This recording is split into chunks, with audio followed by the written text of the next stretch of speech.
Salam hər kəsə. Uzun bir aradan sonra feodal dövlətlərin izahı ilə davam edirəm. İlk olaraq Şirvanşahlar dövlətinin izahı ilə başlayaq.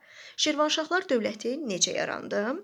Bildiyimiz kimi 9-cu əsrdə Azərbaycan Ərəb xilafətinin tərkibində idi və həmin dövrdə Ərəb xilafətini Abbasilər sülaləsi idarə edirdi. Ancaq Abbasilər sülaləsi 9-cu əsrdə zəifləyir üsyanlar səbəbindən və zəiflədikdən sonra onun tərkibində olan əmirlər müstəqilləşir və başlayırlar artıq özlərinə əmirlik və dövlətlər yaratmağa. Müstəqilləşən əmirlərdən biri də Yezid ibn Məzyəd olmuşdur.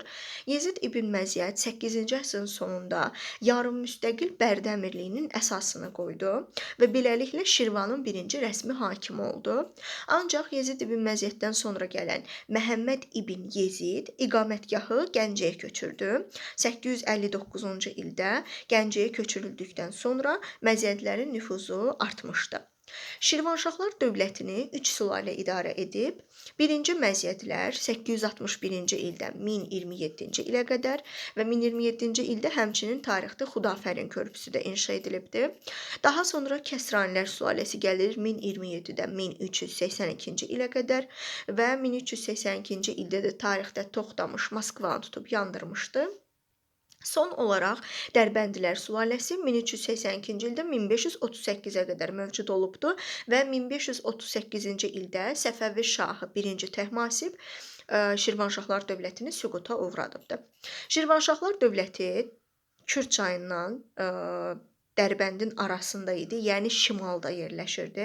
Araz çayından şimalda yerləşən bir dövlət idi və Məzyədlər sülaləsi ərəb mənşəli idi.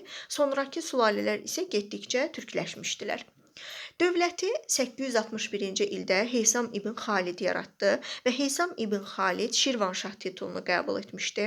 Paytaxt isə 3 paytaxtı olubdu: Şirvan, Şamaxı və Bakı. Şirvan şəhəri 861-ci ildən 918-ci ilə qədər oldu. 918-ci ildə Əbu Tahir paytaxtı Şamaxıya köçürdü və 1192-ci ilə qədər Şamaxı şəhəri oldu. 1192-ci ildə isə 1-ci Axistan zəlzələdən sonra paytaxtı Şamaxıdan Bakıya köçürmüşdü. Süqut edənə qədər də paytaxt elə Bakı olmuşdur. Şirvanşahlarda 10-cu əsrin 80-ci illərində bir sıra ərazilər tabe edilmişdi. Tabe edilən ərazilər Qəbələ, Bərdə, Şəki, Şabran, Tabasaran, Sanariyə və 988-ci ildə də Dərbəndi tabe etmişdilər və Dərbəndi həmçinin təmir də etdirmişdilər Dərbənd qapılarını.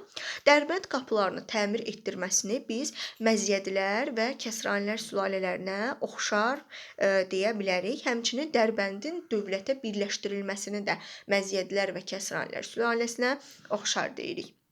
Burada Əbu Tahirin dövründə sərhədlər şimalda, Dərbəndə, cənubda Kür çayına qədər çatırdı. Və Əbu Tahirin dövründə ölkə həm Sacilərdən, həm də Salarilərdən asılı vəziyyətə düşmüşdür. Dövlətin idarə etməsi, dövlətin başında mütləq hakim olan şah dururdu və hakimiyyət irsən keçirdi, seçmə deyildi. Şahdan sonra isə ikinci yerdə şahzadələr dururdu və şahzadələr əyalətləri idarə edirdilər. Ölkədə, yəni bu sarayda ən yüksək vəzifə vəzir idi.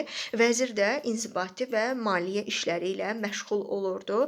Elə demək olar ki, tarixdə ölkələrin əksəriyyətində bu maliyyə işlərini, yəni vergi toplamasıdır, maliyyədir, bunları yerinə yetirən vəzir olubdu. Daha sonra sarayda xidmətçi vəzifəsini yerinə yetirən var idi, hacib. Hacib hər hansısa bir mərasimləri təşkil edirdi sarayda. Qoşun isə bir şahın xüsusi qvardiyası var idi. Bir də feodalların xüsusi qoşunu var idi və bu hər iki qoşun üçün oxşar cəhətdə süvari olmaları idi və müharibə zamanı toplanırdılar. Şirvanşahlar dövlətinin yaranmasının bir sıra əhəmiyyətləri var. Şirvanşahlar dövlətinin yaranması ilə tarixdə dövlətçilik ənənələrimiz dirçəldi və onu da qeyd edim ki, dövlətçilik ənənələrinə miras qoyan ilk dövlət, yəni Manna olmuşdur. Şirvanşahlar dövlətinin yaranması ilə Slavyanlara, Alanlara qarşı mübarizə asanlaşmışdı. Həmçinin Şamaxı, Bakı, Şabran və Dərbənd kimi şəhərlər ticarət mərkəzinə çevrilmişdilər. Bu dövrdə dövlətlərlə yanaşı bir sıra əmirliklər də yaranmışdı ölkədə. Burada yaranan əmirliklərdən biri də Dərbənd əmirliyi olmuşdu. Dərbənd əmirliyini 869-cu ildə Haşim Əs-Sulami və yaxud da Haşim İbn Suraka deyə bilərik, o yaradıbdı və Haşimilər sülaləsi tərəfindən idarə edilirdi.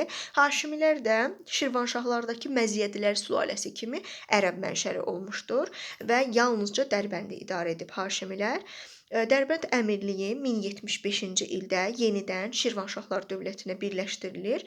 Birləşdirən hökmdar da 1-ci Fəribürz olmuşdu və onu da qeyd edim ki, 1-ci Fəribürzün dövründə Şirvanşahlar dövləti Səlcuqlardan asılı vəziyyətə düşmüşdü 1066-cı ildə və Şirvanşah titulu ləğv olunmuşdu. Bundan sonra Məlik adlanmağa başlamışdılar. Şirvanşahlar da Səlcuqlara xərac ödəmişdir. Yaranan digər əmirlik də Tiflis əmirliyi idi. Tiflis əmirliyi 8-ci əsrin 30-cu illərində, yəni təxminən 730-cu illərdə yaranıbdı və 3 sülalə tərəfindən idarə edilirdi.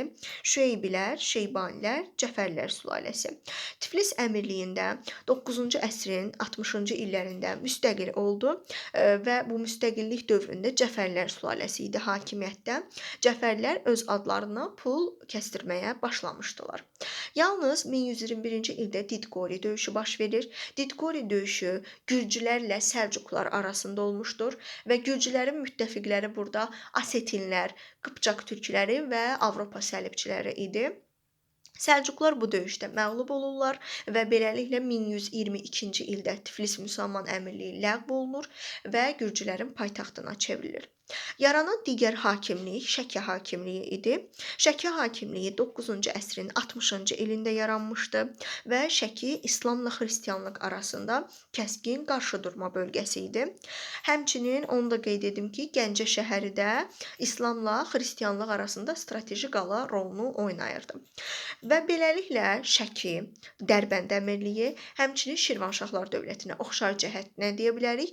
Hər üçü də 9-cu əsrin 60-cı illərində yaranmışdır və Ərəb xilafətinin zəifləməsi nəticəsində yaranmışdır.